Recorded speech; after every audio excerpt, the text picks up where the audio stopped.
ಅಮೃತಮಯ ಕಲಶ ಕಾವ್ಯಗಳ ಮೇಲೆ ರಾಜವಂಜಿ ಪಾಂಡೆಯವರು ಬರೆದಿರುವ ಬಾಲಬೋಧಿನಿ ಟೀಕೆ ಸ್ವಾಧ್ಯಾಯ ನಡೆದಲ್ಲಿದೆ.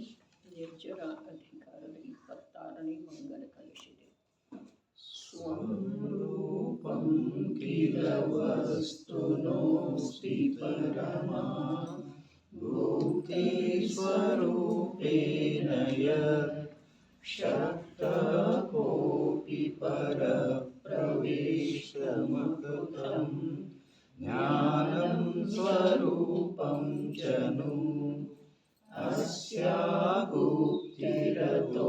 ನ ಕಾಚನ ಭವೇತ್ ತದ್ವಿಕುತೋ ಜ್ಞಾನಿನೋ ನಿಶಂಕ ಸತತಂ ಸ್ವಯಂ ಸಸಹಜಂ ಜ್ಞಾನಂ ಸದಾ ವಿಂದ್ಯತಿ.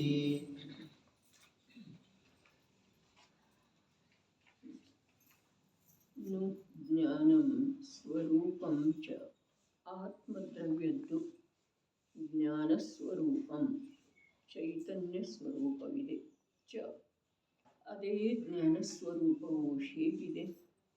ಅಕೃತಂ ಯಾರಿಂದಲೂ ಮಾಡಲಾಗಿಲ್ಲ, ಯಾರೂ ಹರಣ ಮಾಡುವ ಸಾಧ್ಯತೆ ಇಲ್ಲ. ಭಾವಾರ್ಥವು ಈ ಪ್ರಕಾರವಿದೆ. ಸಮಸ್ತ ಜೀವರುಗಳಿಗೆ ನನ್ನದೇನನ್ನಾದರೂ ಯಾರಾದರೂ ಕದ್ದು ಒಯ್ಯಬಹುದು, ಕಸಿದುಕೊಳ್ಳಬಹುದು ಎಂಬ ಭಯವಿರುತ್ತದೆ. ಆದರೆ ಇಂಥ ಭಯವು ಸಮ್ಯಕ್ ದೃಷ್ಟಿಗೆ ಇರುವುದಿಲ್ಲ. ಆ ಕಾರಣದಿಂದ ಸಮ್ಯಕ್ ದೃಷ್ಟಿಯು ನನ್ನದಂತೂ ಶುದ್ಧ ಚೈತನ್ಯ ಸ್ವರೂಪವಿದೆ, ಅದನ್ನಂತೂ ಯಾರೂ ಕದ್ದುಕೊಳ್ಳುವ ಸಾಧ್ಯತೆ ಇಲ್ಲ, ಕಸಿದುಕೊಳ್ಳುವ ಸಾಧ್ಯತೆ ಇಲ್ಲವೆಂಬ ಅನುಭವ ಮಾಡುತ್ತಾನೆ. ವಸ್ತುವಿನ ಸ್ವರೂಪವು ಅನಾದಿ ನಿಧನವಿದೆ. ವಸ್ತುವಿನ ಸ್ವರೂಪ ಹೇಗಿದೆಯೋ ಹಾಗೆಯೇ ಯಾವ ಅನುಭವ ಮಾಡುತ್ತಾನೋ ಅವನನ್ನೇ ಸಮ್ಯಕ್ ದೃಷ್ಟಿ ಅಂತಾರೆ. ಅದುವೇ ಧರ್ಮ ಇದೆ, ಅದರಿಂದಲೇ ಸುಖವಿದೆ, ಅದರಿಂದಲೇ ಜೀವ ಮೋಕ್ಷ ನೆಲೆಯನ್ನು ತಲುಪುವ ಸಾಧ್ಯತೆ ಇದೆ. ವಸ್ತು ಹೇಗೆ ಇಲ್ಲವೋ ಹಾಗೆ ಅನಾದಿ ಕಾಲದಿಂದ ಈ ಜೀವ ಯಾರೂ ಕಲಿಸಿಕೊಡದೆ ಮನ್ನಿಸ್ತಾ ಇದ್ದಾನೆ. ಆ ಮನ್ನಣೆ ಇಷ್ಟು ಗಾಢತರ ಇದೆ ಅಂತಂದ್ರೆ ಅನಂತ ಬಾರಿ ಕೇಳಿದರನು ಕೂಡ, ಪ್ರತ್ಯಕ್ಷ ಸ್ವಲ್ಪ ಜ್ಞಾನವನ್ನು ತೊಡಗಿಸಿದರೆ ಸುಲಭವಾಗಿ ತಿಳಿದು ಬರುವಂಥದ್ದು ಇದ್ರೂ ಕೂಡ ವಸ್ತುವಿನ ಸ್ವರೂಪವನ್ನು ಹೇಗಿದೆ ಹಾಗೆ ತಿಳ್ಕೊಳ್ಳಿಕ್ಕೇ ತಯಾರಿಲ್ಲ.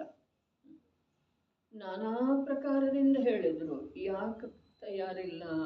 ಅವನ ಭವಿತವ್ಯ ದುರ್ಲಂಘ ಇದೆ ಒಂದು ಮಾತ. ಅವನಿಗೆ ದುಃಖದ ಸ್ವರೂಪ ತಿಳಿದೇ ಬಂದಿಲ್ಲ ಇನ್ನೊಂದು ಮಾತ. ಅವನಿಗೆ ವಸ್ತು ಸ್ವರೂಪವನ್ನು ತಿಳಿಯುವ ಸಲುವಾಗಿ ಸಮಯಾವಕಾಶವೇ ಇಲ್ಲ ಮತ್ತೊಂದು ಮಾತ. ಹೀಗೆ ಅನೇಕ ಪ್ರಕಾರದಿಂದ ಹೇಳಿದರು. ಆದರೆ ನಿಜವಾಗಿ ನಮ್ಮದೇನು ವಿಷಯ ಸಂಜ್ಞೀಯ ಪ್ರಾಪ್ತಿ ಆಗಿರುವುದರದ್ದು ಮಹತ್ವ ಇದೆ ಅಲ್ಲ. ಅರೆ ಏಕಮೇವ ಅದ್ವಿತೀಯ ಕಾರ್ಯ ಇದೆ ಸ್ವಪರಗಳ ವಿಭಾಗವನ್ನು ತಿಳಿಯೋದು. ಅಂದ್ರೆ ನಾವು ವಸ್ತು ಹೇಗಿದೆ ಹಾಗೆ ತಿಳಿಯೋದು. ಹೇಗಿದೆ? ನಾನು ಚೈತನ್ಯ ಸ್ವರೂಪಿದ್ದೇನೆ ಇಷ್ಟು ತಿಳಿದ್ರೆ ಆಗೋದಿಲ್ಲ. ನನ್ನಿಂದ ಭಿನ್ನ ಎಲ್ಲ ಪದಾರ್ಥಗಳ ಜಡ ಅಚೇತನ ಇದ್ದಾವೆ. ಯಾವುದು ಸ್ವಯಂ ಅಚೇತನ ಇದೆ ಅದು ನನಗೆ ಜ್ಞಾನವನ್ನು ಎಲ್ಲಿಂದ ಕೊಡೋ ಸಾಧ್ಯ ಇದೆ? ಯಾವುದು ಸ್ವಯಂ ಜಡ ಇದೆ ಅದರಿಂದ ನನಗೆ ಸುಖ ಹೇಗಾಗೋ ಸಾಧ್ಯ ಇದೆ? ಈ ವಿಚಾರಗಳ ಸಂಜ್ಞೆ ಪ್ರಾಪ್ತ ಆಗಿರುವಂಥ ಜೀವನಿಗೆ ತನ್ನಷ್ಟಕ್ಕೆ ತಾನೇ ಬರಬೇಕಾಗುತ್ತದೆ. ಕಾಲಲಬ್ಧಿ ಬಂದ ನಂತರ ಅವು ತನ್ನಷ್ಟಕ್ಕೆ ತಾನೇ ಬರ್ತಾವ್ರೆ. ಕಾಲಲಬ್ಧಿ ಬಾರದ ವಿನಃ ಸಾಕ್ಷಾತ್ ಸರ್ವಜ್ಞ ಪ್ರಭು ತಿಳಿಸಿಕೊಟ್ರನು ಕೂಡ ತಿಳಿಯುವುದಿಲ್ಲ. ಇಲ್ಲಿ ಯಾರು ತಿಳಿಸಿಕೊಡ್ತಾ ಇದ್ದಾರೆ? ಸರ್ವಜ್ಞ ಪ್ರಭುಗಳೇ ತಿಳಿಸಿಕೊಡ್ತಾ ಇದ್ದಾರೆ. ಅರೆ ವೀತರಾಗಿ ಸಂತರ ಪ್ರತ್ಯಕ್ಷ ಸರ್ವಜ್ಞ ಭಗವಂತರನ್ನ ತಮ್ಮ ಹೃದಯದೊಳಗೆ ವಿರಾಜಮಾನ ಮಾಡಿಕೊಂಡು ಅವರು ನುಡಿಸಿದ ಹಾಗೆ ನುಡಿತಾ ಇದ್ದಾರೆ. ಹಾ, ಕಾಲಲಬ್ಧಿ ನೋಡ್ರಿ, ಕಾಲಲಬ್ಧಿಯ ಅರ್ಥ ಹೀಗಿದೆ.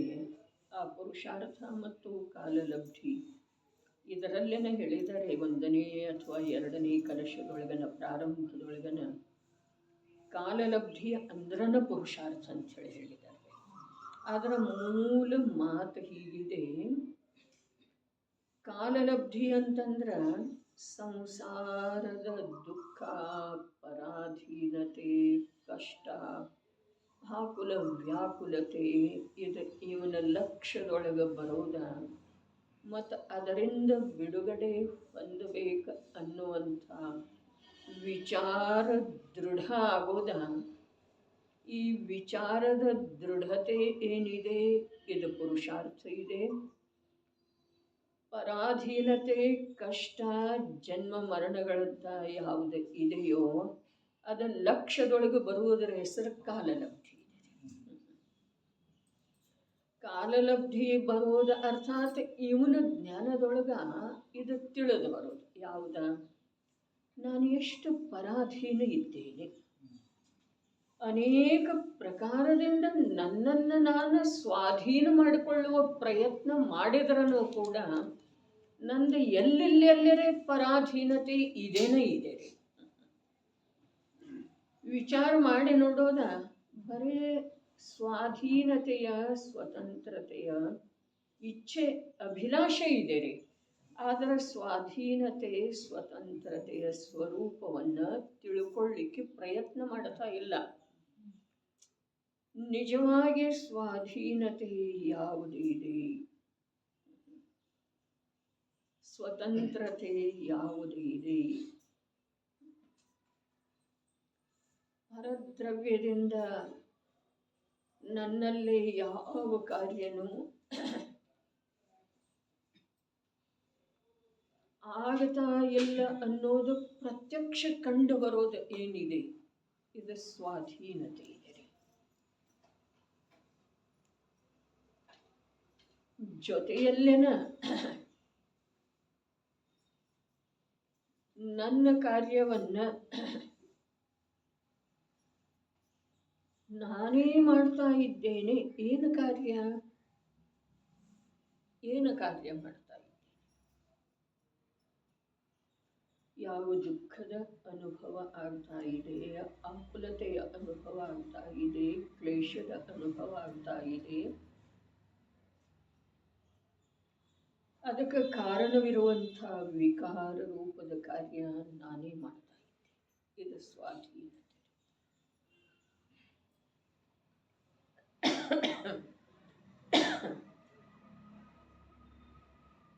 ಇನ್ನೊಂದ್ಸಲ, ಸ್ವಾಧೀನತೆ ಅಂತಂದ್ರೆ ನನ್ನ ಸುಖದ ಮಾರ್ಗವನ್ನು ನಾನೇ ನಿರ್ಮಿಸಿಕೊಳ್ಳೋ ಸಾಧ್ಯ ಇದೆ. ಇದಲ್ಲ, ನನಗೆ ಯಾವ ದುಃಖ ಆಗ್ತಾ ಇದೆ ಅಲ್ಲ ಅದರ ಕಾರಣ ನಾನೇ ಇದ್ದೇನೆ. ಆ ಪ್ರಕಾರದ ಕಾರ್ಯ ನಾನೇ ಮಾಡ್ತಾ ಇದ್ದೇನೆ. ಇದು ಕಂಡು ಬಂದ ನಂತರ, ಇದರ ಸ್ಪಷ್ಟತೆ ಜ್ಞಾನದೊಳಗ ಆದ ನಂತರ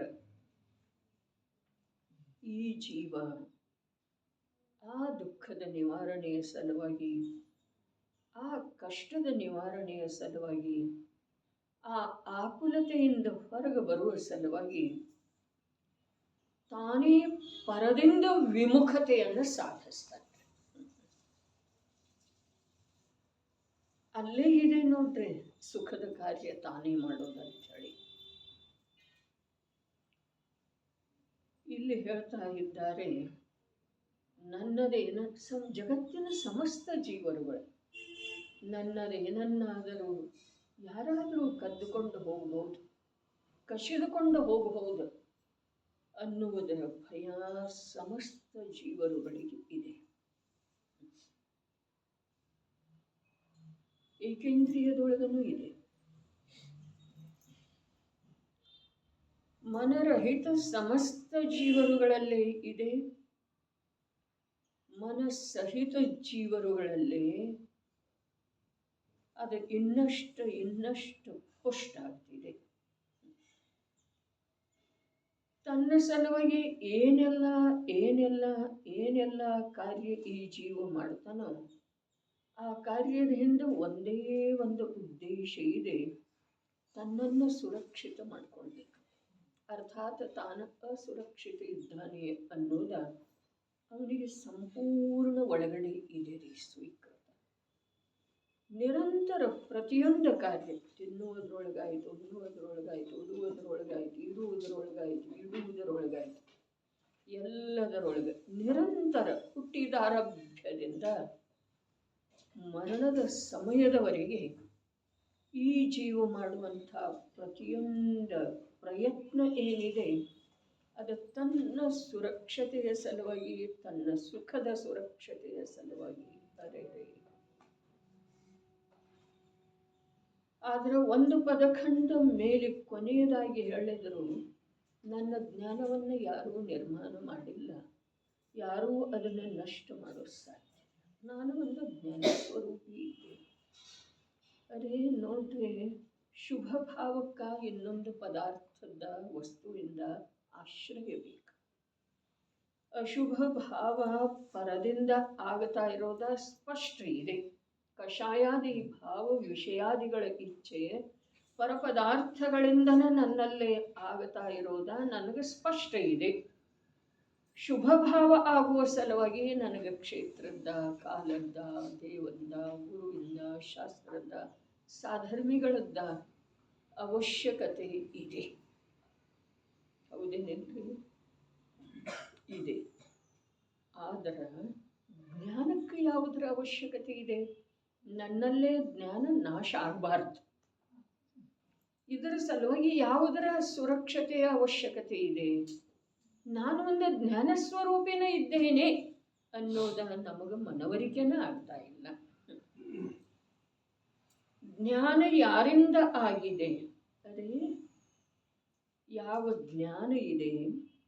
ಜೀವದ ಅಸಾಧಾರಣ ಅಭಿನ್ನ ನಿಜ ಲಕ್ಷಣ ರೂಪದ ಯಾವ ಜ್ಞಾನ ಇದೆ ಅದು ಸರ್ವಥಾ ಪ್ರಕಾರದಿಂದ ಸುರಕ್ಷಿತ ಇದೆ. ಯಾಕೆ ಅಂತಂದ್ರೆ ಯಾರೂ ಅದನ್ನು ಮಾಡಿಲ್ಲ, ಅದರ ನಾಶ ಯಾರೂ ಮಾಡೋದು ಸಾಧ್ಯ ಇಲ್ಲ.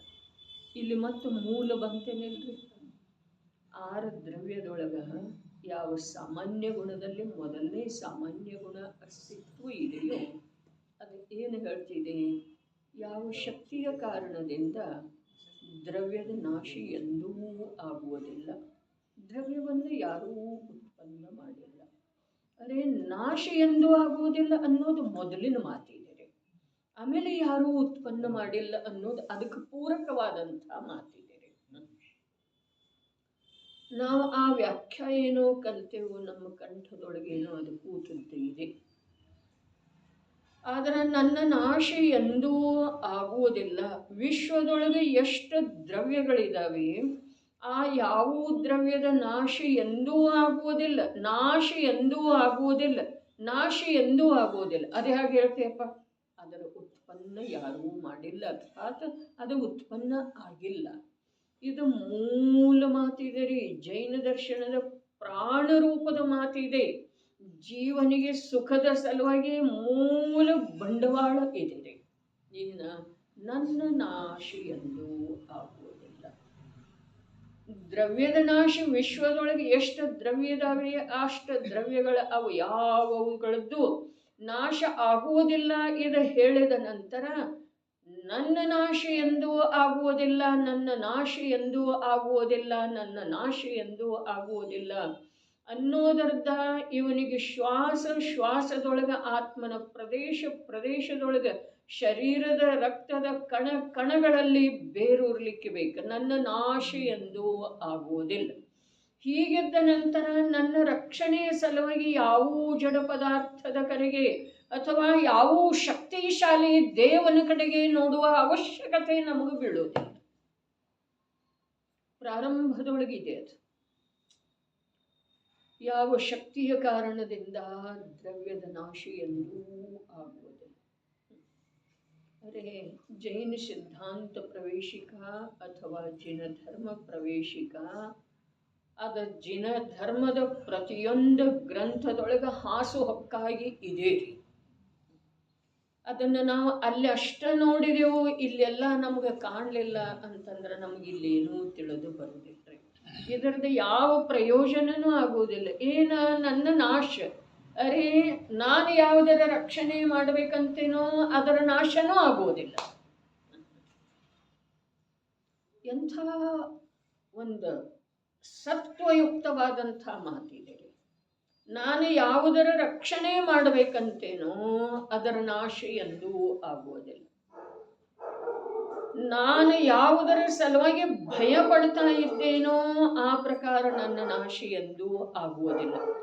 ಮತ್ತು ಇನ್ನೊಂದು ಅದರ ಜೊತೆಗೇನೆ ಇದೆ, ಯಾವುದು ನಾಶಶೀಲ ಕಾಣಿಸ್ತಿದೆಯೋ ಅದನ್ನು ರಕ್ಷಣೆ ಮಾಡೋದು ಯಾರಿಂದನೂ ಸಾಧ್ಯ.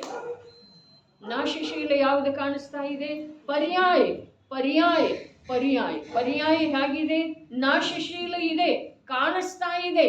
ಅದರ ರಕ್ಷಣೆಯನ್ನು ಯಾರೂ ಮಾಡೋ ಸಾಧ್ಯ ಇಲ್ಲ, ಯಾರೂ ಮಾಡೋ ಸಾಧ್ಯ ಇಲ್ಲ. ಹಾಗಾದ್ರೆ ಈ ದೇಹ ಏನು ನಶ್ವರ ಕಾಣಿಸ್ತಾ ಇದೆ, ಇದನ್ನು ಶಾಶ್ವತಗೊಳಿಸುವ ಸಾಮರ್ಥ್ಯ ಯಾರಲ್ಲೇನೂ ಇಲ್ಲ. ಯಾವ ಡಾಕ್ಟ್ರಿಗೂ ವಶೀಲಿ ಹಚ್ಚೋದು, ಯಾವನ ಹತ್ರ ದೈನ್ಯ ಆಗೋದು ಹೇಳ್ರಿ? ಅರೆ ತ್ರಿಲೋಕ ಪೂಜ್ಯ ಶಕ್ತಿಶಾಲಿ ಅನಂತ ವೀರ್ಯ ಸಂಪನ್ನ ಪ್ರಭುವಿನ ಹತ್ರ ಕೂಡ ದೈನ್ಯತೆಯ ಭಾವದಿಂದ ನೋಡೋದು ಉಳಿಯುವುದಿಲ್ಲ. ಅಂದ ಮೇಲೆ ಎಷ್ಟು ಧೈರ್ಯ ಬರ್ತಿದೆ, ಎಂಥ ಸತ್ವಯುತವಾದಂಥ ಮಾತಿದೆ. ಒಂದೊಂದು ಸಾಮಾನ್ಯ ಗುಣದೊಳಗ ಸಂಪೂರ್ಣ ಜೀವನದ ಸುಖದ ರಹಸ್ಯ ಅಡಗಿದ್ದೀರಿ. ಜೀವನ ಸುಖಮಯ ಆಗುವ ಸಲುವಾಗಿ ರಹಸ್ಯ ಅಡಗಿದ್ದು ಇದೆ. ನನ್ನ ಕಾರ್ಯ ಯಾರು ಮಾಡಿಕೊಡೋರ? ಯಾರದ ಕಾರ್ಯ ನಾನು ಮಾಡೋದ? ಪ್ರತಿಯೊಂದು ವಸ್ತು ತನ್ನ ಪ್ರಯೋಜನಭೂತ ಕಾರ್ಯವನ್ನು ಮಾಡ್ತಾ ಇದೆ. ಅರ್ಥ ಕ್ರಿಯಾಕಾರಿತ್ವ. ಅರೆ ಪುನಃ ಪುನಃ ಅವು ನಮ್ಮ ಬುದ್ಧಿಯೊಳಗ ಬರಬೇಕು, ತಾಜಾ ಆಗಬೇಕು. ಅದರ ಮಾತು ಹೀಗಿದೆ, ಅದು ಯಾವಾಗ ಆಗೋದಿದೆ ಅಲ್ಲಿಯವರೆಗೆ ಕಾಯುವ ಧೈರ್ಯ ನಮಗಿಲ್ಲ. ರೋಗ ಯಾವಾಗ ಗುಣಮುಖ ಆಗೋದಿದೆ, ಮಗ ಯಾವಾಗ ದೊಡ್ಡ ಮಗ ಇದ್ದಾನೆ, ಮಗನ ವಿದ್ಯಾ ಯಾವಾಗ ಪೂರ್ಣ ಆಗುವುದಿದೆ, ಮಗ ಯಾವಾಗ ಆ ಸಂಪಾದನೆಗೆ ತೊಡಗಿದ್ದಾನೆ, ಅದು ಬೇಗ ಆಗಬೇಕಂದ್ರೆ ಯಾಕೆ ಸಾಧ್ಯ ಇದೆ? ಸಮಯ ಬಾರದ ವಿನಃ ಆಗುವುದಿಲ್ಲ. ಮಾಡ್ತೇನೆ ಅನ್ನೋದು ಹೇಗೆ ಸಾಧ್ಯ ಇದೆ? ಪ್ರತಿಯೊಂದು ದ್ರವ್ಯ ಕಾರ್ಯ ಮಾಡ್ತಾ ಇದೆ. ಅರೆ ಇದು ಜೈನ ದರ್ಶನದ ಮೂಲ ಇದೆ, ಇದು ಜೈನ ದರ್ಶನದ ತಾಯಿ ಬೇರು ಇದೆ. ಇದು ಇಲ್ಲದೆ ಹೋದ್ರೆ ಇಲ್ಲಿ ಸ್ವಾನುಭೂತಿ ರೂಪದ ಸಮ್ಯಕ್ ದರ್ಶನ ರೂಪದ ವೃಕ್ಷದ ಉದಯ ಆಗುವುದಿಲ್ಲ. ಅಲ್ಲಿ ಮೋಕ್ಷ ರೂಪದ ಆನಂದ ರೂಪದ ಫಲಗಳ ಬರೋದು ಸಾಧ್ಯ ಇಲ್ಲ. ವೃಕ್ಷನ ಉದಿತ ಆಗಲಿಲ್ಲ ಅಂತಂದ್ರೆ ಫಲ ಎಲ್ಲಿಂದ ಬರೋ? ನಡೀರಿ, ಏನು ಹೇಳ್ತಾರೋ? ಆತ್ಮದ್ರವ್ಯದ್ದು ಚೈತನ್ಯ ಸ್ವರೂಪವಿದೆ. ಅದೇ ಜ್ಞಾನ ಸ್ವರೂಪವು ಹೇಗಿದೆ? ಚೈತನ್ಯ ಅಂದ ನಂತರ ಜ್ಞಾನ ಸ್ವರೂಪಂ ಅಂದಿದ್ರು ಅದಕ್ಕೆ ಚೈತನ್ಯ ಸ್ವರೂಪ ಅನ್ನುವ ಅರ್ಥ ಕೊಟ್ಟರೆ ಗ್ರಂಥದಲ್ಲಿ ನೋಡೋದು. ಆತ್ಮದ್ರವ್ಯದ್ದು ಜ್ಞಾನ ಸ್ವರೂಪಂ ಅಂದಿದ್ರು ಅದಕ್ಕೆ ಚೈತನ್ಯ ಸ್ವರೂಪ ಅನ್ನುವಂಥ ಅರ್ಥ ಕೊಟ್ಟರೆ ಬಹಳ ಅದ್ಭುತ ಮಾತು. ಹಾಗಾದ್ರೆ ನನ್ನಲ್ಲಿ ಕರ್ಮ ಜಡತ್ವವನ್ನು ತಂದುಕೊಡೋ ಸಾಧ್ಯ ಇದೆಯಲ್ಲ? ನಾನು ಕರ್ಮದ ಕಾರಣದಿಂದ ಪ್ರಮಾದಿಯಾಗೋ ಸಾಧ್ಯ ಇದೆಯೇನ? ನನಗೆ ಕರ್ಮ ತಪಸ್ಸು ಮಾಡುವುದರಲ್ಲಿ ಏನಾದರೂ ಬಾಧೆ ಮಾಡ್ತಾ ಇದೆಯೇನ? ನನಗೆ ಅಂತರಾಯ ಕರ್ಮ ಅತೀಂದ್ರಿಯ ನಿಜ ಸುಖದ ಅನುಭವ ಮಾಡುವುದರಲ್ಲಿ ಬಾಧೆ ಮಾಡ್ತಾ ಇದೆಯೇನ? ಅರೆ ಅಂತರಾಯ ಕರ್ಮ ಬಾಧೆ ಯಾವುದರಲ್ಲೇ ಮಾಡ್ತಿದೆ? ಜಡದ ಸುಖ ಭೋಗಿಸುವುದರಲ್ಲಿ ಮಾಡ್ತಿದ್ದೇವೆ. ಆತ್ಮಿಕ ಸುಖವನ್ನ, ಅತೀಂದ್ರಿಯ ಸುಖವನ್ನ ಭೋಗಿಸುವುದರಲ್ಲಿ ಬಾಧೆ ಮಾಡುವುದು ಅಂತರಾಯ ಕರ್ಮದ ಸಾಮರ್ಥ್ಯನೇ ಇಲ್ಲ. ಅದೇ ಪ್ರಕಾರ ಶಾಸ್ತ್ರದ ಅರ್ಥ ಆಗ್ತಾ ಇಲ್ಲ, ಧನ ಸಂಪಾದನೆ ಹೇಗೆ ಮಾಡೋದು ಅನ್ನೋದು ತಿಳಿತಾ ಇಲ್ಲ, ಈ ಲೋಕದೊಳಗೆ ಯಾವ ಜನರ ಜೊತೆ ಎಂಥ ವ್ಯವಹಾರ ಮಾಡೋದನ್ನೋ ತಿಳಿತಾ ಇಲ್ಲ. ಇದರಲ್ಲೇ ಜ್ಞಾನಾವರಣ ನಿಮಿತ್ತ ಇದೆ. ನನ್ನನ್ನು ನಾನು ತಿಳ್ಕೊಳ್ಳುವುದರಲ್ಲಿ ಬಾಧೆ ಮಾಡುವಂಥದ್ದ ಜ್ಞಾನಾವರಣದ ಸಾಮರ್ಥ್ಯನೇ ಇಲ್ಲ, ಸತ್ವನೇ ಇಲ್ಲ ಅಂಥದ್ದು. ಯಾವುದರೇ ತಗೊಂಡು ಯಾವುದಕ್ಕೆ ತಗಲಿಸಿ ನಾವು ನಿರ್ದೋಷ ಆಗಿ ಉಳಿಲಿಕ್ಕೆ ಬಯಸ್ತಾ ಇದ್ದೇವೆ. ನನಗೆ ನನ್ನ ಆತ್ಮನ ಸ್ವರೂಪ ತಿಳಿತಾ ಇಲ್ಲ. ಯಾವ ಕಾರಣದಿಂದ? ಜ್ಞಾನಾವರಣದ ಉದಯದ ಕಾರಣದಿಂದಲ್ಲ, ನಾನು ತಿಳ್ಕೊಳ್ತಾ ಇಲ್ಲ ಅಂತ ತಿಳಿತಾ ಇಲ್ಲ. ನನಗೆ ಶಾಸ್ತ್ರದ ಅರ್ಥ ತಿಳಿತಾ ಇಲ್ಲ. ಅದರಲ್ಲೇ ಒಂದು ವೇಳೆ ನಿಮಿತ್ತ ಇರಬಹುದು, ಏನ ಜ್ಞಾನಾವರಣೀಯ ಕರ್ಮದ ಉದಯ. ಆದರೆ ನನ್ನ ಸ್ವರೂಪವನ್ನು ನಾನು ತಿಳಿತಾ ಇಲ್ಲ, ಅದರಲ್ಲೇ ಜ್ಞಾನಾವರಣೀಯ ಕರ್ಮ. ಏನನ್ನಾದರೂ ಮಾಡಬಹುದು, ಅಡ್ಡಿ ಮಾಡಬಹುದು, ಬಾಧೆ ಮಾಡಬಹುದು, ಅಂಥ ಸಾಮರ್ಥ್ಯ ಯಾವುವು ಜ್ಞಾನಾವರಣೀಯ ಕರ್ಮದೊಳಗೆ ಇಲ್ಲ. ಅದೇ ಪ್ರಕಾರ ಅಂತರಾಯ ಕರ್ಮ. ಅದೇ ಅಂತರಾಯ ಕರ್ಮದ ಮಾತೇನು ಹೇಳಿದ್ರು? ದೊರೆಗೆ ಭೇಟಿ ಆಗೋದಿದೆ, ಅವ ಭೇಟಿ ಆಗ್ಲಿಕ್ಕೆ ಕೊಡ್ತಾ ಇಲ್ಲ. ದೊರೆ ಕೊಡಂತ ಹೇಳಿದಾನೆ, ಅವ ಕೋಶಾಧ್ಯಕ್ಷ ಕೊಡ್ತಾ ಇಲ್ಲ. ದೊರೆ ಹೇಳಿದಾನೆ ಇವನಿಗೆಷ್ಟು ನಿಧಿ ಕೊಡು, 1000 ವರಹಗಳನ್ನು ಕೊಡು, ಚಿನ್ನದ ವರಹಗಳನ್ನು ಅಂಥೇಳಿ ದೊರೆ ಆಜ್ಞೆ ಮಾಡಿದಾನೆ. ಆದ್ರೆ ಅವ ಕೋಶಾಧ್ಯಕ್ಷ ಕೊಡ್ತಾ ಇಲ್ಲ, 100 ಕೊಡ್ತಾ ಇದ್ದಾನೆ, ನಾಳೆ ಬಾ ಅಂತ ಇದ್ದಾನೆ. ಅಷ್ಟೇ ಇದೆ ಕೆಲಸ. ಅರ್ಥಾತ್ ಪರದ್ರವ್ಯದಿಂದ ಆಗಬೇಕಾದಂಥ ಯಾವ ಸುಖದ ಅನುಭವ ಅಥವಾ ಸುಖದಲ್ಲಿ ಯಾವ ನಿಮಿತ್ತ ಪರದ್ರವ್ಯ ಇದಾವೆಯೋ ಅದರಲ್ಲೇ ಅಡ್ಡಿ ತರುವಂಥದ್ದು ಅಂತರಾಯ ಕರ್ಮ. ಆತ್ಮಿಕ ಸುಖ, ನಿರಾಕುಲ ಸುಖ. ಅರೆ ಆಕುಲತೆ ನಾನು ಮಾಡಿದ್ರೆ ಆಗ್ತಿದೆ, ಇಲ್ದಿದ್ರೆ ಆಗೋದನ್ನೇ ಇಲ್ಲ. ಪರೀಕ್ಷಾ ಮಾಡಿ ನೋಡ್ಕೊಳ್ಳೋದ್ರೆ ಆಕುಲ ವ್ಯಾಕುಲ ನಾನಾಗೇ ಆದ್ರೆ ಅದು ಸಾಧ್ಯ ಇದೆ. ಯಾವ ವಸ್ತು ಕರ್ಮ ನನ್ನನ್ನು ಆಕುಲ ವ್ಯಾಕುಲ ಮಾಡುವುದು ಸಾಧ್ಯ? ಯಾವ ಘಾತಿ ಕರ್ಮಗಳು ಹೇಳಿದ್ರಲ್ಲ, ಅರೆ ಜ್ಞಾನದ ಸ್ವರೂಪ ಎಲ್ಲವನ್ನೂ ತಿಳಿಯೋದಿದೆ. ಯಾಕೆ ತಿಳಿತಾ ಇಲ್ಲ? ಜ್ಞಾನಾವರಣೀಯ ಕರ್ಮದ ಉದಯ ಇದೆ.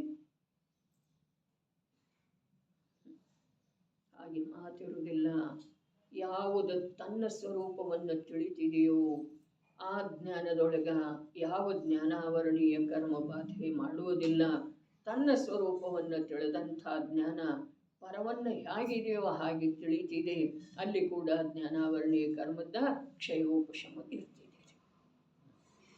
ಚಿಂತನೆ ಮಾಡಿ ನೋಡೋದು, ವಿಚಾರ ಮಾಡಿ ನೋಡೋದು. ಎಲ್ಲದಕ್ಕೂ ಪರಿಭಾಷೆ ಆಗಮದೊಳಗೆ ಸಿಕ್ಕುವುದಿಲ್ಲ. ತನ್ನನ್ನು ತಾನು ತಿಳಿದ ನಂತರ ಪರವನ್ನು ತಿಳಿಯುವುದರಲ್ಲಿ ಯಾವುದು ಅನುಕೂಲ ಅಥವಾ ಪ್ರತಿಕೂಲ ಇದೆ, ಅಲ್ಲಿ ಜ್ಞಾನಾವರಣೀಯ ಕರ್ಮದ ಕ್ಷಯೋಪಶಮ ನಿಮಿತ್ತ ಇದೆ.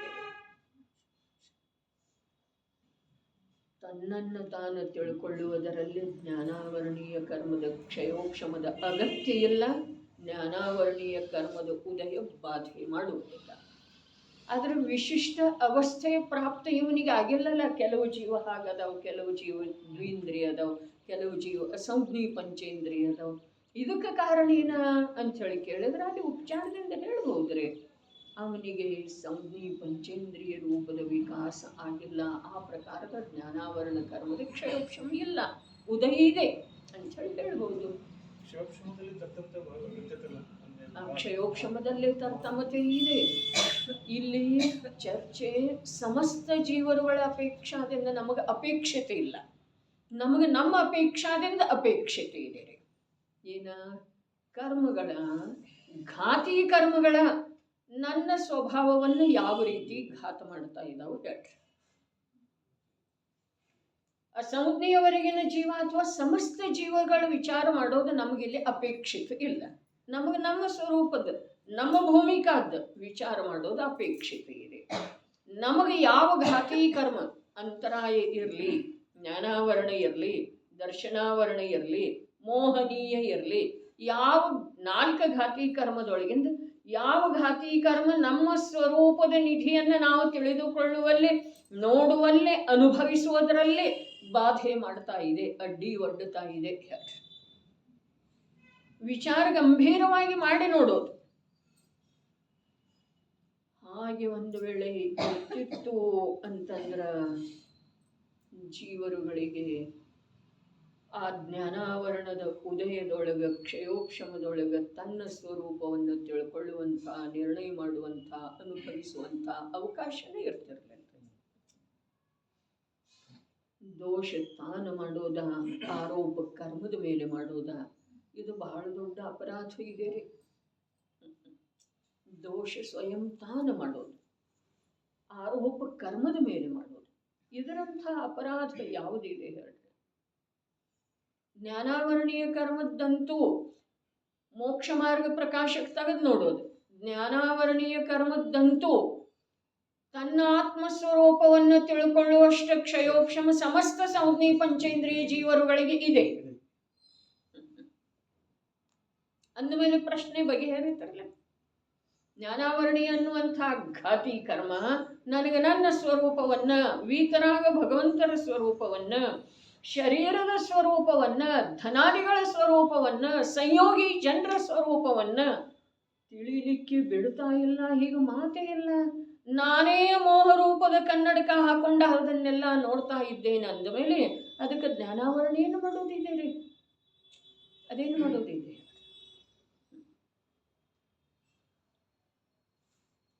ಸ್ವಯಂ ಅಪರಾಧಿ ಇದ್ದ ನಿರಪರಾಧ ಅಂಥೇಳಿ ಲೋಕದೊಳಗೆ ತಿರುಗೋದ, ಇದರಂಥ ನಿಕೃಷ್ಟತನ ಇನ್ನೊಂದಿಲ್ಲ. ಏನು ಹೇಳ್ತ್ರಿ ಮಧುಕರನ್ನ? ಸ್ವಯಂ ಅಪರಾಧಿ ಇದ್ದುಕೊಂಡ ಲೋಕದೊಳಗೆ ನಿರಪರಾಧಿ ಅಂಥೇಳಿ ತಿರುಗೋದು, ಮುಖವಾಡ ಇಟ್ಕೊಳ್ಳೋದು, ಇದರಂಥ ನಿಕೃಷ್ಟ ಕಾರ್ಯ ಜೀವದ ಸಲುವಾಗಿ ಯಾವುದೂ ಇಲ್ಲ ಅಂಥೇಳಿನ ಸಮ್ಯಕ್ ದೃಷ್ಟಿ ಜೀವ ಗುಪ್ತ ರಹಜನ ಭೋಗತೆ ಅಂಥೇಳಿ ಹೇಳಿದ್ರಲ್ಲ. ಜೋ ನಿಧಿ ಪಾಕರ್, ನಿಜ ನಿಧಿಯನ್ನು ಪಡ್ಕೊಂಡ. ಅರೆ, ನಿಜ ನಿಧಿಯನ್ನು ಪಡ್ಕೊಳ್ಳೋ ಸಲುವಾಗಿ ಕೂಡ ಗುಪ್ತನೇ ಇರಬೇಕಾಗ್ತಿದೆ. ಹೊರಗೆ ಬಂತು ಅಂತಂದ್ರೆ ನಿಜ ನಿಧಿ ಕಾಣುವುದಿಲ್ಲ. ಇಲ್ಲೇ ಹೇಳಿದರಲ್ಲ, ಯಾವ ದ್ರವ್ಯದ ನಿಜ ಲಕ್ಷಣ ಇದೆಯೋ ಅದು ಸರ್ವಥಾ ಪ್ರಕಾರದಿಂದ ಗುಪ್ತ ಇದೆ.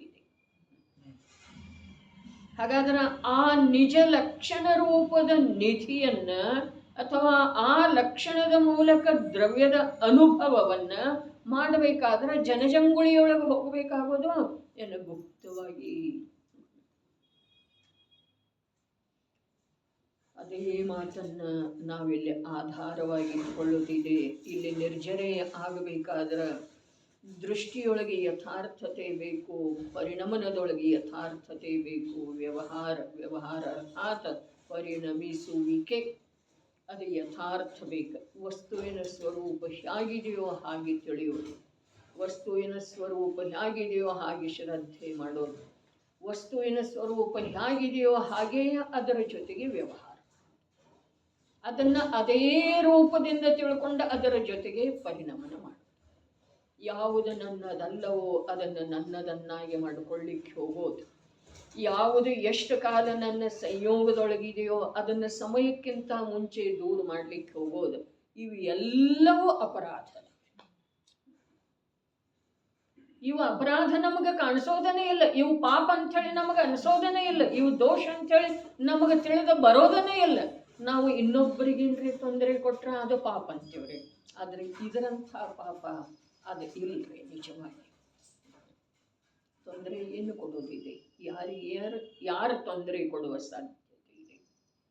ಲೋಕದೊಳಗಿನ ವ್ಯವಹಾರ ಆ ವ್ಯವಹಾರ ಸ್ಥಾನದೊಳಗೆ ಇರಲಿ, ಆದರೆ ನಿಜವಾಗಿ ಯಾವುದು ನನ್ನದಲ್ಲವೋ ಅದನ್ನು ನನ್ನದನ್ನಾಗಿಸಿಕೊಳ್ಳುವ ಅಭಿಪ್ರಾಯ ಇರೋದು, ಇದು ಮಹಾಪಾಪಿದೆ. ಅದನ್ನು ನನ್ನದಾಗಿಸಿಕೊಳ್ಳುವ ಪ್ರಯತ್ನ ಮಾಡೋದು, ಇದು ಪಾಪಿದೆ. ಯಾವುದು ನನಗೆ ದುಃಖದಾಯಕ ಅಂಥೇಳಿ ನನ್ನ ಭ್ರಾಂತ ಬುದ್ಧಿಯಿಂದ ಅನ್ನಿಸ್ತಿದೆಯೋ, ಯಾವುದ ನನಗೆ ದುಃಖದಾಯಕ ಪ್ರತಿಕೂಲ ಅಂಥೇಳಿ ನನ್ನ ಭ್ರಾಂತ ಬುದ್ಧಿಯಿಂದ ಕಾಣಿಸ್ತಿದೆಯೋ ಅದನ್ನು ಸಮಯಕ್ಕಿಂತ ಮೊದಲು ದೂರ ಮಾಡಿಬಿಡುವ ಅಭಿಪ್ರಾಯ ಏನಿದೆ, ಆ ಅಭಿಪ್ರಾಯದ ಅನುಸಾರ ಯಾವ ಪ್ರಯತ್ನ ಇದೆ, ಅದು ಮಹಾಪಾಪ ಮತ್ತು ನಿರರ್ಥಕ ಪ್ರಯಾಸ, ಶಕ್ತಿಯನ್ನು ಕಳ್ಕೊಳ್ಳೋದಿದೆ. ಅದರಲ್ಲಿ ನಮ್ಮ ಜೀವನದೊಳಗೆ ಇದಿಷ್ಟ ನಡೆದಿದೆಲ್ಲ, ಮತ್ತೆ ನಡೆದಿದೆ. ಯಾವುದು ನಮ್ಮದಲ್ಲವೋ, ಅರೆ ದೇಹ ನಂದಲ್ಲನ, ಧನಕನಕಾದಿ ಪುತ್ರಾಧಿಕರ ನನ್ನವರ ಅಲ್ಲವೇ ಅಲ್ಲ. ಆದರೆ ಅವರನ್ನು ನನ್ನವರ ಅಂಥೇಳಿ ಮನ್ನಿಸೋದು, ನನ್ನವರನ್ನಾಗಿ ಮಾಡಿಕೊಳ್ಳುವ ಪ್ರಯತ್ನ ಮಾಡೋದು. ಪ್ರಯತ್ನ ಮಾಡ್ತಾ ಇದ್ದೇವೇನಿಲ್ಲ, ಮಾಡ್ತಾ ಇದ್ದೇವೆ. ಯಾವುದು ನನ್ನ ಭ್ರಾಂತ ಬುದ್ಧಿಯಿಂದ ನನಗೆ ಪ್ರತಿಕೂಲ ಕಾಣಿಸ್ತಿದೆಯೋ ಅದನ್ನು ದೂರ ಸರಿಸುವ ಪ್ರಯತ್ನ ಮಾಡೋದು. ಅದು ದೂರ ಆಗುವ ಸಮಯ ಬಾರದ ವಿನಃ ದೂರ ಆಗೋದನೇ ಇಲ್ಲ. ಇದನ್ನೇ ಇಲ್ಲಿ ಹೇಳ್ತಾ ಇದ್ದಾರೆ. ಇಲ್ಲಿ ನನ್ನ ಚೈತನ್ಯ ಸ್ವರೂಪ ಏನಿದೆ, ಶಬ್ದ ಪ್ರಯೋಗ ಏನಿದೆ, ಆತ್ಮದ್ರವ್ಯದ್ದು ಚೈತನ್ಯ ಸ್ವರೂಪವಿದೆ. ಆತ್ಮದ್ರವ್ಯದ್ದು, ಅರೆ ಎಲ್ಲ ಕಡೆ ಜೀವದ್ರವ್ಯ ಬಂತಿಲ್ಲ, ಆತ್ಮದ್ರವ್ಯ ಯಾಕೆ ಬಂತ್ರೆ? ಆತ್ಮದ್ರವ್ಯ ಯಾಕೆ ಬಂತ? ನಾನು ಜೀವಿದ್ದೇನೆ ಅನ್ನೋದು ಕೂಡ ಬಾಹ್ಯ ತತ್ವ, ಜೀವಾದಿ ಬಹಿತಚ್ಚಂ. ತೆಗೆದು ನೋಡೋದದ ನಿಯಮಸಾರದ ಶುದ್ಧ ಅಧಿಕಾರ, ಶುದ್ಧ ಭಾವ ಅಧಿಕಾರದ ಪ್ರಾರಂಭದ ಗಾಥೆ. ಜೀವಾದಿ ಬಹಿತಚ್ಚಂ ಹೇಯ. ಹಾಗಾದ್ರೆ ಆತ್ಮದ್ರವ್ಯದ್ದು ಅಂತ ಹೇಳಿ ಹೇಳಿದ್ರಲ್ಲ, ಅಂದ್ರೆ ಏನು? ಆತ್ಮ ಅಂದ್ರೆ ನಾನೊಂದು ದ್ರವ್ಯ ಇದ್ದೇನೆ. ಇಲ್ಲಿ ಸಮಸ್ತ ಜೀವರುಗಳ ಮಾತು ಬರಲಿಲ್ಲ. ನಾನೊಂದು ದ್ರವ್ಯ ಇದ್ದೇನೆ. ನನ್ನ ಸ್ವಭಾವ ಏನಿದೆ? ಚೈತನ್ಯ ಚೈತನ್ಯ ಚೈತನ್ಯ. ಸ್ವಭಾವನ ಸ್ವರೂಪರೇ. ಸ್ವಭಾವ ಮತ್ತು ಸ್ವರೂಪದೊಳಗೆ ಏನು ವ್ಯತ್ಯಾಸ ಇದೆ ಹೇಳಿದ್ದಿತ್ತು. ಯಾವುದು ತ್ರಿಕಾಲಿ ಇದೆಯೋ ನಿರ್ಬಾಧ ಅದು ಸ್ವಭಾವ. ಯಾವುದು ವರ್ತಮಾನದೊಳಗೆ ಪ್ರಗಟ ಇದೆಯೋ ಅದು ಸ್ವರೂಪ. ನನ್ನ ಸ್ವರೂಪ ಚೈತನ್ಯಮಯ ಇದೆಯೋ ಅಥವಾ ನನ್ನ ಸ್ವಭಾವ ಚೈತನ್ಯಮಯ ಇದೆ? ನನ್ನ ಸ್ವಭಾವಂತೂ ಚೈತನ್ಯವೇ ಇದೆ, ಆದರೆ ನನ್ನ ಸ್ವರೂಪ ಕೂಡ ಚೈತನ್ಯ, ಜಡ ಇಲ್ಲವೇ ಇಲ್ಲ. ಆತ್ಮದ್ರವ್ಯದ್ದು ಚೈತನ್ಯ ಸ್ವರೂಪವಿದೆ.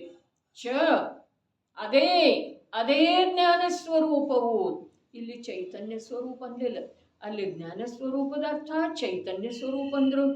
ಇಲ್ಲಿ ಅದೇ ಜ್ಞಾನ ಸ್ವರೂಪ ಅಂದ್ರ ಅದೇ ಚೈತನ್ಯ ಸ್ವರೂಪ ಅಂದಿಲ್ಲ. ಯಾಕಿದೆ ಇದು ಸ್ಥಾನ ಪಲ್ಲಟ, ಶಬ್ದ ಭೇದ ಯಾಕಿದೆ? ಆತ್ಮದ್ರವ್ಯದ್ದು ಜ್ಞಾನ ಸ್ವರೂಪಂ ಚೈತನ್ಯ ಸ್ವರೂಪವಿದೆ. ಜ್ಞಾನ ಸ್ವರೂಪಂ, ಅರೆ ದರ್ಶನ ಸಾಮಾನ್ಯ, ಜ್ಞಾನ ವಿಶೇಷ ಅನ್ನೋದ ಸಿದ್ಧಾಂತ ಗ್ರಂಥಗಳಲ್ಲಿ ಪ್ರತಿಪಾದನೆ ಇದ್ರೂ ಕೂಡ ಜ್ಞಾನ ಮತ್ತು ದರ್ಶನ ಎರಡೂ ಸಾಮಾನ್ಯನ ಅದವ್ರೆ. ಸಾಮಾನ್ಯ ಶಬ್ದದ ಅರ್ಥ ಏನ? ದರ್ಶನ ಸಾಮಾನ್ಯ, ಜ್ಞಾನ ವಿಶೇಷ ಎಲ್ಲಿ ಅಂದ್ರಲ್ಲ ಅಲ್ಲಿಯ ಅರ್ಥ ಬೇರೆ ಇದೆ. ದರ್ಶನ ಸಾಮಾನ್ಯ, ಜ್ಞಾನ ವಿಶೇಷ. ಅವಲೋಕನ ಇದು ಸಾಮಾನ್ಯ ಸ್ವರೂಪದ್ದಾಗ್ತಿದೆ, ಜ್ಞಾನ ಇದು ಭಿನ್ನ ಭಿನ್ನ ರೂಪದ್ದಾಗ್ತಿದೆ. ಇದು ಅಲ್ಲಿಯ ಅರ್ಥ. ಜ್ಞಾನ ಸಾಮಾನ್ಯ, ದರ್ಶನ ಸಾಮಾನ್ಯ. ಇದು ಎಲ್ಲಿ ಅದೇ ಜ್ಞಾನದೊಳಗೆ ಮುಂದುವರೆದ ಮೇಲೆ ಬರ್ತಿದೆಯೋ ಅದರ ಅರ್ಥ ಜ್ಞಾನವನ್ನೂ ಯಾರು ಮಾಡಿಲ್ಲ, ದರ್ಶನವನ್ನೂ ಯಾರು ಮಾಡಿಲ್ಲ. ಜ್ಞಾನವನ್ನೂ ಯಾರು ಕಸ್ಕೊಳ್ಳೋ ಸಾಧ್ಯ ಇಲ್ಲ, ದರ್ಶನವನ್ನು ಯಾರು ಕಸ್ಕೊಳ್ಳೋ ಸಾಧ್ಯ. ಸಾಮಾನ್ಯ ಅರ್ಥಾತ್ ಸ್ವನಿರ್ಮಿತ, ಸಹಜ, ವಸ್ತುವಿನ ಜೊತೆಗೆ ಇದ್ದದ್ದನ್ನ. ಎಲ್ಲಿ ವಸ್ತು ಇದೆಯೋ, ಆತ್ಮರೂಪದ ದ್ರವ್ಯ ಎಲ್ಲಿದೆಯೋ ಅಲ್ಲಿ ಅದರ ಸ್ವರೂಪ ಏನಿದೆ? ಚೈತನ್ಯ ಇದೆ. ಚೈತನ್ಯ, ಅರೆ ಜ್ಞಾನ ಸ್ವರೂಪಂ ಅಂದಿರುವುದರದ ಅರ್ಥ ಚೈತನ್ಯ ಸ್ವರೂಪ ಅಂತ.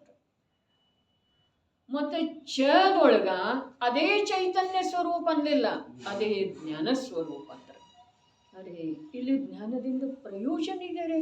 ಅದರ ಸಲುವಾಗಿ ಜ್ಞಾನ ಅಂದ್ರೆ ಚೈತನ್ಯದೊಳಗಂತೂ ಜ್ಞಾನ ಇದೇನೇ ಇದೆ. ಆದರೆ ಅದರ ಜೊತೆಗೆ ಮತ್ತೂ ಬೇರೆ ಇದೆ. ಚೈತನ್ಯದೊಳಗೆ ಯಾವ ಜ್ಞಾನ ಇದೆಯೋ ಅದು ದರ್ಶನದಿಂದ ಕೂಡಿತ್ತು ಇದೆ. ತಿಳಿತಾ ಇದೆನ? ಚೈತನ್ಯ ಸಾಮಾನ್ಯ ಅಂದ್ರೆ ಏನ? ದರ್ಶನ ಜ್ಞಾನ ಯುಕ್ತ. ಚೈತನ್ಯದೊಳಗೆ ಏನಿದೆ ಜ್ಞಾನ, ಅದ ದರ್ಶನದಿಂದ ಕೂಡಿದ್ದು ಇದೆ. ಜ್ಞಾನ ಸ್ವರೂಪ ಅಂಥೇಳಿ ಏನು ಹೇಳಿದ್ರು, ಅಲ್ಲೇ ಅಖೇಲ ಜ್ಞಾನ ಇದೆ. ಹಾಗಾದ್ರೆ ದರ್ಶನ ಇಲ್ಲೇನ? ಇದೆ. ಅದರ ಕಡೆಗೆ ನಮ್ದೀಗ ದೃಷ್ಟಿ ಹರಿಸೋದು ಬೇಕಿಲ್ಲ. ಜ್ಞಾನ, ಅರೆ ಜ್ಞಾನದೊಳಗೆ ತಿಳಿದು ಬರೋದಿದೆ, ದರ್ಶನದೊಳಗೆ ತಿಳಿದು ಬರುವುದಿದೆ. ಜ್ಞಾನದೊಳಗೆ ನಿರ್ಜರ ದರ್ಶನದಿಂದ ಆಗ್ತಿದೆ, ಜ್ಞಾನದಿಂದ ಆಗ್ತಿದೆ ರೀ. ಆದ್ರೆ ಛದ್ಮಸ್ಥ ಅವಸ್ಥೆಯೊಳಗ ಜ್ಞಾನ ದರ್ಶನ ಪೂರ್ವಕನೇ ಇದೆ ನೋಡ್ರಿ. ಛದ್ಮಸ್ಥ ಅವಸ್ಥೆಯೊಳಗ ಜ್ಞಾನ ದರ್ಶನ ಪೂರ್ವಕ ಇದೆ ಅನ್ನೋದ ಸಿದ್ಧಾಂತಕಾರರ ಹೇಳ್ತಾರೆ. ಆದ್ರ ಅಧ್ಯಾತ್ಮದೊಳಗೆ ಇದರ ಸಮಯ ಸಾರಿ ಇದೆ ಅಲ್ಲ, ಇದು ಅಧ್ಯಾತ್ಮ ಇದೆ. ಇಲ್ಲಿ ಅಧ್ಯಾತ್ಮದೊಳಗ ಚೈತನ್ಯದಲ್ಲಿ ಅಥವಾ ಜ್ಞಾನದಲ್ಲಿ ಅಥವಾ ಜ್ಞಾನ ದರ್ಶನ ಪೂರ್ವಕ ಇದೆ ಅನ್ನೋದು ಇಲ್ಲವೇ ಇಲ್ಲ. ತಿಳಿತೇನ್ರಿ? ಜ್ಞಾನ ಏನಿದೆ ಅದು ದರ್ಶನ ಪೂರ್ವಕ ಇದೆ ಅನ್ನೋದು ಸಿದ್ಧಾಂತಕಾರರು ಸ್ಪಷ್ಟ ಮಾಡುತ್ತಾರೆ.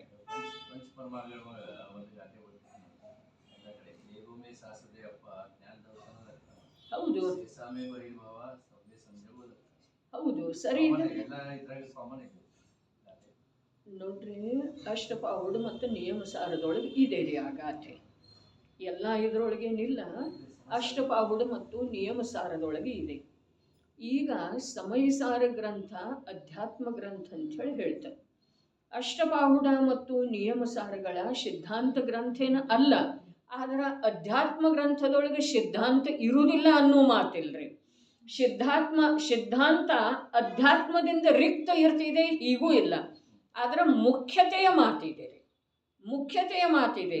ಈಗ ನಾನು ಹೇಳ್ತಾ ಇರುವಂಥ ವಿಷಯ ಸ್ವಲ್ಪ ಸೂಕ್ಷ್ಮತೆಯಿಂದ ಅವಲೋಕನೆ ಮಾಡೋದು. ಸಿದ್ಧಾಂತಕಾರರು ಏನು ಹೇಳ್ತಾರೋ, ಜ್ಞಾನ ದರ್ಶನ ಪೂರ್ವಕ ಇದೆ. ಎಲ್ಲಿ? ಛದ್ಮಸ್ಥ ಅವಸ್ಥೆಯೊಳಗೆ. ಕೇವಲ ಜ್ಞಾನ ಆದ ನಂತರ 2 ಯುಗಪತ್ ಅದಾವ್ರಿ. ಛದ್ಮಸ್ಥ ಅವಸ್ಥೆಯೊಳಗೆ ಜ್ಞಾನ ದರ್ಶನ ಪೂರ್ವಕ ಇದೆ. ಆದರೆ ಇಲ್ಲಿ ಯಾವ ಸಮ್ಯಕ್ ದೃಷ್ಟಿ ಇದ್ದಾನೋ ಅವನಿಗೆ ದರ್ಶನ ಪೂರ್ವಕ ಜ್ಞಾನ ಇದೆ, ಏನೋ ಜ್ಞಾನ ಸ್ವತಂತ್ರ ಇದೆ. ಹೇಳ್ರಿ, ಅದಕ್ಕೆ ಅಧ್ಯಾತ್ಮ ಸಿದ್ಧಾಂತವನ್ನು ಒಳಗೊಂಡಿದ್ದು ಇದ್ರನು, ಸಿದ್ಧಾಂತದೊಳಗ ಅಧ್ಯಾತ್ಮ ಕೂಡ ಇದ್ರನು ಕೂಡ ಎಲ್ಲಿ ಯಾವುದರ ಮುಖ್ಯತೆ ಇದೆಯೋ ಅದನ್ನು ಆ ಪ್ರಕಾರ ನೋಡಿದ್ರನ ನಮಗೆ ವಸ್ತುವಿನ ಸ್ಪಷ್ಟತೆ ಆಗ್ತಿದೆ, ಪ್ರಯೋಜನದ ಸಿದ್ಧಿ ಆಗ್ತಿದೆ. ನಿರ್ಜರೆ ಯಾವುದರಿಂದ ಆಗ್ತಿದೆ ಹೇಳ್ರಿ? ಜ್ಞಾನದಿಂದ ಆಗ್ತಿದೆ. ಅರೆ ಶ್ರದ್ಧಾ ದರ್ಶನ ಶಬ್ದದ ಅರ್ಥ 2 ಅದಾವ. ಒಂದು ಅವಲೋಕನ, ಒಂದು ಶ್ರದ್ಧಾ. ಹೌದೇನಿಲ್ರಿ? ಒಂದು ಅವಲೋಕನ, ಒಂದು ಶ್ರದ್ಧಾ. ಇದು ದರ್ಶನ ಶಬ್ದದ 2 ಅರ್ಥ ಅದಾವ. ಹಾಗಾದ್ರೆ ಅವಲೋಕನದಿಂದ ನಿರ್ಜರ ಆಗ್ತಿದೆ, ಶ್ರದ್ಧೆಯಿಂದ ನಿರ್ಜರ ಆಗ್ತಿದೆ? ಜ್ಞಾನದಿಂದ ಆಗ್ತಿದೆ. ಅವು 2 ಕೇಳಿದ ನಂತರ ಅವು 2 ಇಲ್ಲ ಅನ್ನೋದು ಇಷ್ಟು ಭೂಮಿಕಾದ ಮೂಲಕ ಲಕ್ಷ್ಯದೊಳಗೆ ಬರಬೇಕ್ರಿ. ಜ್ಞಾನದಿಂದ ಆಗ್ತಿದೆ. ಜ್ಞಾನ ಏನ? ಜ್ಞಾನ ಯಾವುದರದ? ಅರೆ ಯಾವುದು ದರ್ಶನ ಪೂರ್ವಕ, ಮತಿಪೂರ್ವಕ. ಅರೆ ಮತಿಜ್ಞಾನ ಪೂರ್ವಕ ಯಾವ ಶ್ರುತಜ್ಞಾನ ಆಗಿದೆಯೋ ಆ ಶ್ರುತಜ್ಞಾನದ ವಿಷಯ ಯಾವ ಶುದ್ಧಾತ್ಮ ಅದನೋ ಆ ಶುದ್ಧಾತ್ಮನನ್ನ ಮತ್ತೆ ತಿಳಿಯುವ ಸಲುವಾಗಿ, ನಿರಂತರ ತಿಳಿಯುವ ಸಲುವಾಗಿ ದರ್ಶನ ಪೂರ್ವಕ ಜ್ಞಾನದ ಅವಶ್ಯಕತೆ ಇಲ್ಲ, ಮತಿಪೂರ್ವಕ ಇಲ್ಲದ. ಅದು ಸ್ವತಂತ್ರ ಆಗಿದೆ ರೀ. ಅದಕ್ಕೆ ಸ್ವವಿಷಯದ ಪ್ರಾಪ್ತಿಯಾಗಿದೆ. ಮತ್ತದ ಮತಿಪೂರ್ವಕ ಅಥವಾ ದರ್ಶನ ಪೂರ್ವಕ ಇರೋದು ಅದರಲ್ಲೇ ಕಮಜೋರಿ ಇಲ್ಲವೇ ಇಲ್ರಿ. ಅದಕ್ಕೆ 2 ಮಾತೇನು ಹೇಳ್ತಲ್ಲ, ಸಿದ್ಧಾಂತದೊಳಗ ಅಧ್ಯಾತ್ಮ ಗರ್ಭಿತ ಇದೆ. ಅಧ್ಯಾತ್ಮದೊಳಗ ಸಿದ್ಧಾಂತವನ್ನು ಕೈ ಬಿಡಲಾಗಿಲ್ಲ.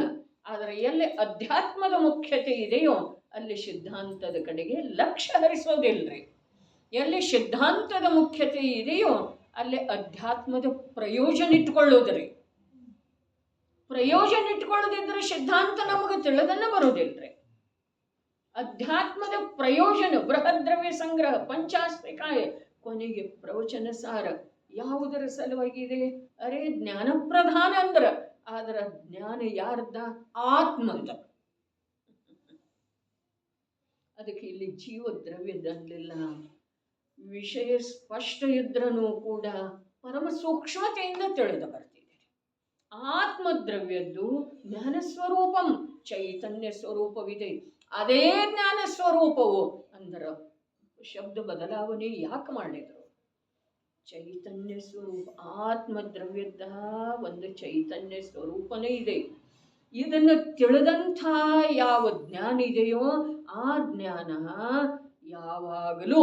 ಯಾವಾಗಲೂ ಅದನ್ನು ತಿಳಿಯುವ ರೂಪದಿಂದ ಪರಿಣಾಮನ ಈಗ ಮಾಡ್ತಾ ಇದೆ. ಅಧಿಕಾರ ನಿರ್ಜರಾದ್ದ ಇದೆ, ಚರ್ಚಾ ಅರಕ್ಷಾ ಭಯದ್ದ ನಡೆದಂತ ಇದೆ.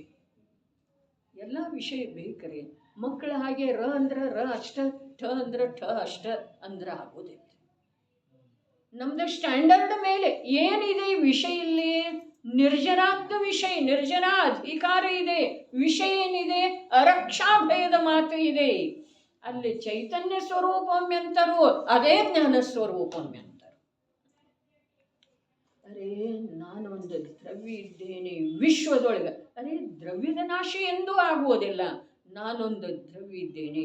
ಹಾಗಾದ್ರೆ ನನ್ನ ದ್ರವ್ಯದ ಸ್ವರೂಪ ಚೈತನ್ಯ ಇದೆ, ಚೈತನ್ಯ ಇದೆ. ಇದರ ನಿರ್ಣಯ ಆದ ನಂತರ ಅವನಲ್ಲೇ ಜ್ಞಾನ ಕಾರ್ಯ ಮಾಡ್ತಿದ್ದೀರಿ. ಏನು ಕಾರ್ಯ ಮಾಡ್ತಿದೆ? ಆ ನನ್ನ ಚೈತನ್ಯ ಸ್ವರೂಪದ ಅಥವಾ ನನ್ನ ತಿಳಿಯುವ ಕಾರ್ಯದ ಎಂದೂ ಯಾರೂ ನಾಶ ಮಾಡಲಿಕ್ಕೆ ಸಾಧ್ಯ ಇಲ್ಲ. ಇದು ಜ್ಞಾನ ಹೇಳ್ತಿದ್ದೀರಿ. ಇಲ್ಲಿ ದರ್ಶನದ ಅವಶ್ಯಕತೆ ಇಲ್ಲ. ಯಾಕೆ ಅಂತಂದ್ರೆ ದರ್ಶನ ಪೂರ್ವಕ ಆತ್ಮನ ಅವಲೋಕನೆ ಪೂರ್ವಕ ಆತ್ಮನ ನಿರ್ಣಯ ಆದದ್ದಿದೆ, ಜ್ಞಾನ ಆದದ್ದು ಇದೆ, ಶ್ರದ್ಧೆನೂ ಆದದ್ದು ಇದೆ. ಸಮ್ಯಕ್ ದೃಷ್ಟಿಯ ಮಾತಿದೆ ನೋಡ್ರಿ. ಈಗ ತಿಳಿಬಹುದು. ಆತ್ಮದ್ರವ್ಯದ್ದು ಯಾರು ತಿಳಿತಾರಿದ? ಸಮ್ಯಕ್ ದೃಷ್ಟಿ ತಿಳಿತಂದ್ರೆ ಆತ್ಮದ್ರವ್ಯದ್ದು ಚೈತನ್ಯ ಸ್ವರೂಪವಿದೆ. ಅದೇ ಜ್ಞಾನ ಸ್ವರೂಪವು ಹೇಗಿದೆ? ಅಕೃತಂ, ಯಾರಿಂದಲೂ ಮಾಡಲಾಗಿಲ್ಲ. ನಾವು ಶಾಸ್ತ್ರದ ಆಧಾರದಿಂದ ಬೇಕಾದಷ್ಟು ಜೋರಾಗಿ ಹೇಳಿದರನು ಅವನಲ್ಲೇ ಯಾವ ಪ್ರಕಾರದ ಶ್ರದ್ಧೆ ಇದೆಯಲ್ಲ ಆ ಪ್ರಕಾರದ ಅಂಶ ಮಾತ್ರ ಶ್ರದ್ಧೆ ನಮ್ಮಲ್ಲೇ ಇಲ್ಲ. ಅಕೃತಂ, ಯಾರಿಂದಲೂ ಮಾಡಲಾಗಿಲ್ಲ. ಹೇಗೆ? ಅವನ ಜ್ಞಾನ ಪ್ರತ್ಯಕ್ಷ ನೋಡಿದೇರಿ. ಅದನ್ನ ಯಾರಿಂದಲೂ ಮಾಡಲಾಗಿಲ್ಲ ಅನ್ನೋದನ್ನ ಅವನ ಜ್ಞಾನ ಪ್ರತ್ಯಕ್ಷ ನೋಡಿದೆ. ಮಾಡಲಾಗಿಲ್ಲ ಅಂದಮೇಲೆ ಯಾರೂ ಹರಣ ಮಾಡೋ ಸಾಧ್ಯ ಇಲ್ಲ. ಇನ್ನು ಮತ್ತು ಶಬ್ದಗಳದ್ದು ಯಾವ ಸ್ಥಾನ ಪಲ್ಲಟ ಇದೆ ಅದನ್ನು ಒಂದು ಸ್ವಲ್ಪ ಅವಲೋಕನೆ ಮಾಡಿ ಆನಂದ ಪಡೆಯೋದಿತ್ತು ಅಂತಂದ್ರೆ, ಅಸ್ತಿತ್ವಗುಣ ಹೇಳುವ ಒಳ್ಳೆದೊಳಗ ಯಾವ ಶಕ್ತಿಯ ಕಾರಣದಿಂದ ದ್ರವ್ಯದ ನಾಶ ಎಂದೂ ಆಗುವುದಿಲ್ಲ, ನಾಶ ಎಂದೂ ಆಗುವುದಿಲ್ಲ ಅನ್ನೋದು ಮೊದಲಲ್ಲಿ ಹೇಳಿದರೆ. ಇಲ್ಲಿ ಸಮ್ಯಕ್ ದೃಷ್ಟಿಯ ಅರಕ್ಷಾ ಭಯ ಹೇಗಿಲ್ಲ ಅನ್ನೋ ಹೇಳು ವೇಳೆದೊಳಗ ಅದನ್ನು ಯಾರೂ ಮಾಡಿಲ್ಲ ಅನ್ನೋದು ಮೊದಲು ಹೇಳಿದ್ದಾರೆ. ಅವನು ತಿಳಿದ ನೋಡ್ರಿ, ಮಿಥ್ಯಾದೃಷ್ಟಿಗೆ ತಿಳಿಯೋದು ಅವಶ್ಯಕ ಇದೆ, ನನ್ನ ನಾಶ ಎಂದೂ ಆಗುವುದಿಲ್ಲ. ಸಮ್ಯಕ್ ದೃಷ್ಟಿಗೆ ತಿಳಿಯೋ ಅವಶ್ಯಕತೆ ಇದೆ, ನನ್ನ ಯಾರೂ ಮಾಡಿಲ್ಲ. ಇದು ಭೇದ ತಿಳಿದು ಬರ್ತಾ ಇದೆ ಅಂತ ನಮಗ. ಸಮ್ಯಕ್ ದೃಷ್ಟಿ ಸ್ವಾಭಾವಿಕವಾಗಿ ಹಾಗೆ ತಿಳಿತಾನೆ, ನನ್ನಲ್ಲಿ ಯಾರೂ ಮಾಡಿಲ್ಲ. ಅರೆ ಪ್ರವಚನ ಸಾರದೊಳಗ ಜ್ಞಾನ ತತ್ವ ಜ್ಞೇಯ ತತ್ವ ಪ್ರಜ್ಞಾಪನೆ ಎರಡೂ ಆದ ನಂತರ, ಅರೆ 200 ಗಾಥೆ ಆದ ನಂತರ ಚರಣಾನುಯೋಗ ಸೂಚಕ ಚೂಲಿಕೆ ಬಂತಲ್ಲ, ಅಲ್ಲೇನು ಹೇಳಿದ್ರೆ, ಎಲೆ ಪತ್ನಿಯ ಆತ್ಮನಿ ಅಥವಾ ಪಿತನ ಆತ್ಮನಿ, ನಿನ್ನ ಆತ್ಮನಿಂದ ನನ್ನ ಆತ್ಮನ ಜನನ ಆಗಿಲ್ಲ, ಅರ್ಥಾತ್ ಯಾರೂ ಮಾಡಿಲ್ಲ. ಅರಕ್ಷಾ ಭಯ ಆಗಿದೆ. ಯಾವ ಅರಕ್ಷಾ ಭಯದ ಮೇಲೆ ದೀಕ್ಷಾ ತಗೊಳ್ಳಿಕ್ಕೆ ಹೊರಟ ಮಿಥ್ಯಾತ್ವ ಅವಸ್ಥೆಯೊಳಗೆ ಜೈನ ಸಿದ್ಧಾಂತ ಕಲಿಸಿಕೊಡುವ ವೇಳೆದೊಳಗೆ ನನ್ನ ನಾಶ ಎಂದೂ ಆಗುವುದಿಲ್ಲ. ಇದು ಧೈರ್ಯ ತುಂಬುವ ಮಾತಿದೆ. ಮತ್ತು ಅಲ್ಲಿ ಅವನಿಗೆ ಗೊತ್ತನೇ ಇದೆ ತನ್ನ ನಾಶ ಆಗುವುದಿಲ್ಲ ಅಂಥೇಳಿ ಅಲ್ಲೇನಿದೆ, ನನ್ನನ್ನು ಯಾರೂ ಮಾಡಿಲ್ಲ. ಇದು ಶಬ್ದ ಭೇದ. ರಾಮ ಮತ್ತು ಸೀತೆ ಇವ್ರ ಮಧ್ಯದೊಳಗೆ ಸಂಬಂಧ ಏನ? ಪತಿ ಪತ್ನಿ ಸಂಬಂಧ, ಹೌದ್ರೆ? ರಾಮ ಮತ್ತು ಸೀತೆ ಇವರಿಬ್ಬರದ ಸಂಬಂಧ ಏನು? ಪತಿ ಪತ್ನಿ ಸಂಬಂಧ. ಸೀತೆ ಮತ್ತು ರಾಮನ ಸಂಬಂಧ ಯಾವ್ದ? ಅದು ಏನ್ರಿ? ರಾಮ ಮತ್ತು ಸೀತೆಯ ಸಂಬಂಧ ಯಾವುದು? ರಾಮ ಸೀತೆಯರ ಯಾವ ಸಂಬಂಧದೊಳಗೆ ಬಂಧಿಸಿದ್ರು? ರಾಮ ಸೀತೆಯರ ಪತಿ ಪತ್ನಿ. ಸೀತಾರಾಮರ ಸಂಬಂಧ ಯಾವದ? ಪ್ರಶ್ನೆನೇ ಲಕ್ಷ್ಯದೊಳಗೆ ಬರ್ತಾ ಇಲ್ಲ. ಪತ್ನಿ ಪತಿ ಸಂಬಂಧ ಬೇಕ್ರಿ, ಅಲ್ಲಿ ಭಾಷಾಜ್ಞಾನ ಬೇಕು ನಮಗ್ರಿ. ಅದರ ಸಲುವಾಗಿ ಗ್ರಂಥದೊಳಗ ಮೊದಲು ಶಬ್ದಾರ್ಥ ಹೇಳಿದ. ಅಲ್ಲಿ ಅದು ಅದಲ್ಲ, ಪತಿ ಪತ್ನಿ ಸಂಬಂಧನಲ್ಲ ಅಂದ್ರ ಪತಿ ಪತ್ನಿ ಅಲ್ಲ. ಹೇಗೆ ಶಬ್ದೋಚ್ಚಾರಣ ಮಾಡಲಾಗಿದೆಯೋ ಆ ಪ್ರಕಾರ ಸಂಬಂಧ ಹೇಳಬೇಕ್ರಿ. ಪತ್ನಿ ಪತಿ, ಸೀತಾ ಮತ್ತು ರಾಮರ ಸಂಬಂಧ ಎಂಥದ್ದ? ಪತ್ನಿ ಪತಿಯ ಸಂಬಂಧ. ರಾಮ ಸೀತೆಯ ಸಂಬಂಧ ಎಂಥದ್ದ? ಪತಿ ಪತ್ನಿಯ ಸಂಬಂಧ. ಭಾಷಾಜ್ಞಾನ ಇದಕ್ಕಂತಾರೆ ಶಬ್ದಾರ್ಥ. ಮೊದಲ ಶಬ್ದಾರ್ಥ, ಮತಾರ್ಥ, ಆಗಮಾರ್ಥ, ಭಾವಾರ್ಥ ಇದೆಯಲ್ಲ ಕೊನೆಗೆ. ಶಬ್ದಾರ್ಥ, ಮತಾರ್ಥ. ಅರೇ ರೇ, ಯಾವ ಮತ ಅಂಥೇಳಿನ ನ್ಯಾಯಶಾಸ್ತ್ರದ ಕೂಡ ನಮಗೆ ಪರಿಚಯ ಬೇಕು. ಮಹಾಭಾಗ್ಯದಿಂದ ನ್ಯಾಯಶಾಸ್ತ್ರದ ಮೂಲ ಅಂಥೇಳಿ ಕರೆಸಿಕೊಳ್ಳುವಂಥ ಸಮಂತಭದ್ರ ಆಚಾರ್ಯರದ ಕೂಡ ಆಪ್ತ ಮೀಮಾಂಸೆ ಮೊದಲಾದವು ನಮ್ಮ ಕೈಗೆ ಬಂದು ಆದರೂ ನಾವು ಹೇಗಿದ್ದೇವೆ ಹಾಗೆ. ಮತಾರ್ಥ ಬೇಕಲ್ಲ. ಆಮೇಲೆ ಆಗಮಾರ್ಥ. ಬೃಹದ್ರವ್ಯ ಸಂಗ್ರಹದೊಳಗೆ ಹೇಳಿದ್ದಾರೆ, ಮೊದಲನೇ ಗಾಥೆಯೊಳಗೆ ಹೇಳಿದ್ದಾರೆ ಜೀವಮ ಜೀವಮದವ. ನಮಗೆ ಅಭ್ಯಾಸ ಮಾಡೋದಿಲ್ಲ, ನಮಗೆ ಬರೀ ಶಬ್ದದ ವಾಚನ ಮಾಡೋದಿದೆ, ಶಬ್ದದ ಶ್ರವಣ ಮಾಡೋದಿದೆ. ಅದರಿಂದ ಕಾರ್ಯ ಆಗಮಾರ್ಥ.